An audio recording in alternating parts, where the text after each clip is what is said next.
Rajkot Grammy ઝોનની દુર્ઘટનામાં જીવ ગુમાવનાર દિવંગત આત્માને ભરૂચ જિલ્લા કોંગ્રેસ દ્વારા શ્રદ્ધાંજલિ આપવામાં આવી હતી.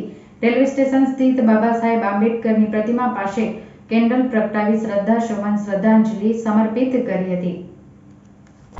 ભરૂચ જિલ્લા કોંગ્રેસ દ્વારા રાજકોટ ગેમ ઝોનની દુર્ઘટનામાં જીવ ગુમાવનાર દિવંગત આત્માને શ્રદ્ધાંજલિ આપવામાં આવી હતી. ભરૂચના રેલવે સ્ટેશન સ્થિત બાબા સાહેબ આંબેડકરની પ્રતિમા પાસે રાજકોટના ગેમ ઝોનમાં આગ લાગવાની કરુણ ઘટનામાં જીવ ગુમાવનાર દિવંગત આત્માને જિલ્લા શહેર કોંગ્રેસ શ્રદ્ધાંજલિ સમર્પિત કાર્યક્રમનું આયોજન કરવામાં આવ્યું હતું, જેમાં ભરૂચ જિલ્લા કોંગ્રેસ પ્રમુખ રાજેન્દ્રસિંહ રણા સહિતના અગ્રણીઓ અને કાર્યકરો દ્વારા મીણબત્તી પ્રગટાવી શ્રદ્ધાંજલિ અર્પણ કરતા આત્માની શાંતિ માટે પ્રાર્થના કરી હતી.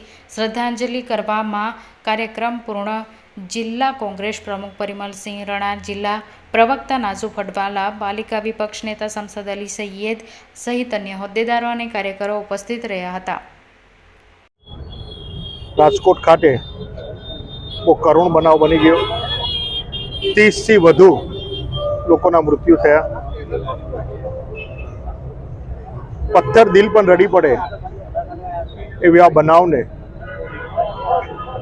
માનવ સર્જિત આપત્તિ આ કરેલી છે, તેમાં આજે ભરૂચ જિલ્લા કોંગ્રેસ પરિવાર તરફથી એમને શ્રદ્ધાંજલિ પાઠવીએ છીએ.